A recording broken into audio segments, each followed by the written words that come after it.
Assalamualaikum warahmatullahi wabarakatuh. Bismillahirrohmanirrohim. Di Ramadan ini, dengan kun fayakunmu ya Allah, berikanlah kami di bulan suci ini rahmat dan hidayahmu. Ubah arah hidup kami dari yang susah menjadi mudah. Alirkan rezekimu seperti air zam-zammu, sehingga kami bisa melaksanakan perintahmu lebih maksimal. Semoga ikhtiar dan doa kami Engkau ijabah. Amin amin ya robbal alamin. Apakah penggunaan suntik obat tetes telinga dan memakai celak diperbolehkan ketika sedang berpuasa? Berikut penjelasannya. Kami katakan kepada semua yang menggunakan jarum suntik pada bulan Ramadan bahwa jarum suntik terdiri dari beberapa jenis. Ada yang digunakan sebagai obat dan penyembuhan, apakah pada urat atau pada otot atau di bawah kulit. Tidak ada perbedaan pendapat dalam masalah ini, karena tidak sampai ke perut dan tidak memberikan makanan. Oleh sebab itu, tidak membatalkan puasa dan tidak perlu dibahas. Akan tetapi ada satu jenis jarum yang memasukkan nutrisi ke dalam tubuh, seperti jarum glukos, yang menyampaikan nutrisi ke dalam darah secara langsung. Ulama modern berbeda pendapat tentang masalah ini, karena kalangan salaf tidak mengenal jenis pengobatan seperti ini. Tidak terdapat tuntunan dari Rasulullah SAW, para sahabat, tabi'in, dan generasi pertama tentang masalah ini. Ini perkara yang baru. Oleh sebab itu, para ulama modern berbeda pendapat. Ada ulama yang berpendapat bahwa ini membatalkan puasa karena menghantarkan nutrisi ke tingkat tertinggi, karena langsung sampai ke darah. Sebagian ulama menyatakan tidak membatalkan puasa meskipun sampai ke darah, karena yang membatalkan puasa adalah jika sampai ke perut yang membuat manusia merasa kenyang setelah mengalaminya, atau merasa segar atau hilang haus. Yang diwajibkan dalam puasa adalah menahan nafsu perut dan kemaluan. Artinya, manusia merasakan lapar dan haus. Berdasarkan ini, mereka berpendapat bahwa jarum ini tidak membatalkan puasa. Meskipun memilih pendapat kedua tidak membatalkan puasa, akan tetapi lebih baik bersikap hati-hati jika seorang muslim tidak menggunakan jarum ini pada siang Ramadan, jika ada kelapangan waktu untuk menggunakannya setelah tenggelam matahari. Jika seseorang sakit, maka Allah SWT memperbolehkannya untuk berbuka. Meskipun jarum ini tidak benar-benar memberikan makanan dan minuman, dan orang yang menggunakannya tidak merasa hilang lapar dan haus setelah menggunakannya seperti makan dan minum langsung, akan tetapi paling tidak terasa segar, hilang lesu, yang dirasakan orang-orang yang berpuasa pada umumnya. Allah SWT ingin agar manusia merasakan lapar dan haus, agar mengetahui kadar nikmat Allah SWT kepadanya. Merasakan sakitnya orang-orang yang sakit, laparnya orang-orang yang kelaparan, dan penderitaan orang lain yang mengalami penderitaan. Dikhawatirkan, jika membuka pintu ini, maka orang-orang kaya yang mampu akan menggunakan jarum ini pada siang hari Ramadan agar mereka mendapatkan kekuatan dan merasa segar, agar tidak merasakan sakitnya lapar dan penderitaan puasa di siang hari bulan Ramadan. Jika ingin menggunakannya, maka sebaiknya ditunda setelah berbuka puasa. Berkaitan dengan meletakkan obat ke telinga, juga memakai celak pada kedua mata pada siang hari bulan Ramadan, dan obat pada anus, semua ini adalah sesuatu yang mungkin sebagiannya masuk ke dalam tubuh. Akan tetapi, tidak sampai ke dalam perut dari rongga yang normal, atau rongga masuknya makanan ke dalam perut. Oleh sebab itu, tidak disebut memberikan makanan dan orang yang mengalaminya tidak merasa segar setelah merasakannya.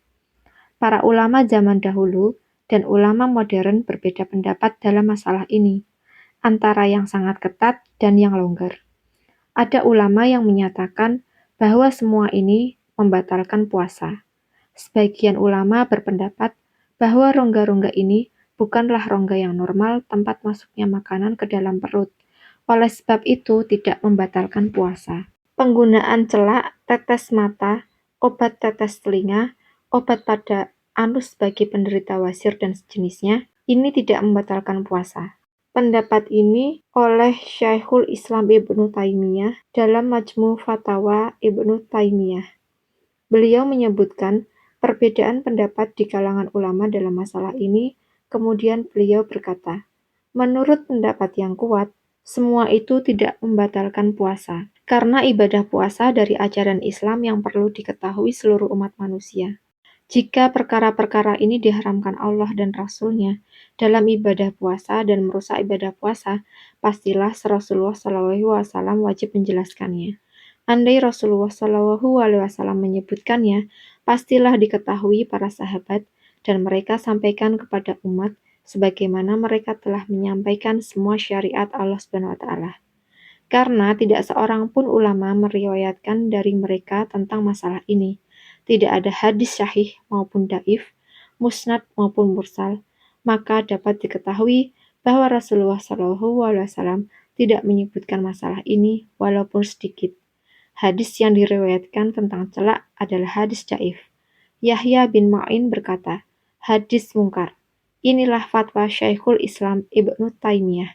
Fatwa ini menjelaskan dua dasar.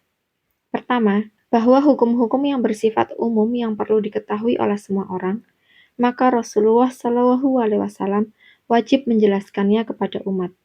Karena Rasulullah SAW itu pemberi penjelasan kepada umat manusia tentang apa yang diturunkan kepada mereka. Allah SWT berfirman, "Dan kami turunkan kepadamu Al-Quran, agar kamu menerangkan pada umat manusia apa yang telah diturunkan kepada mereka." Quran Surah An-Nahl ayat 44. Umat juga wajib melaksanakan penjelasan tersebut setelah Rasulullah SAW.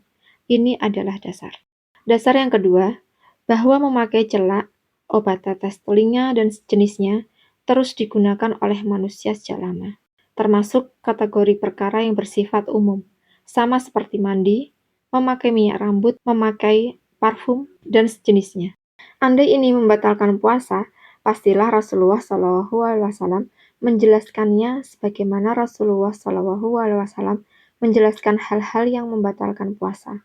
Ketika Rasulullah SAW tidak menjelaskannya, maka dapat dipahami bahwa ini termasuk jenis parfum, asap yang harum, minyak rambut, dan sejenisnya. Ibnu Taimiyah berkata, terkadang asap naik ke hidung dan masuk ke otak, merasuk ke tubuh.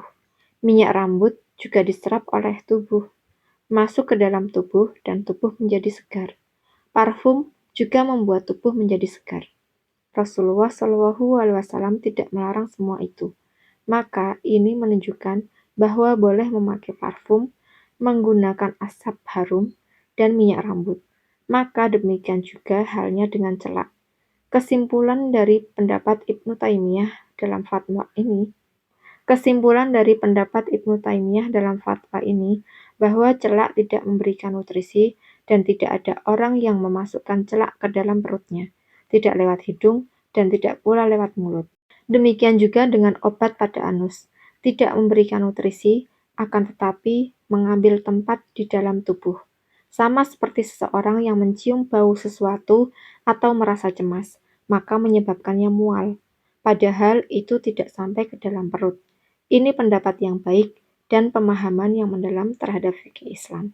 Pendapat inilah yang dipilih dan difatwakan.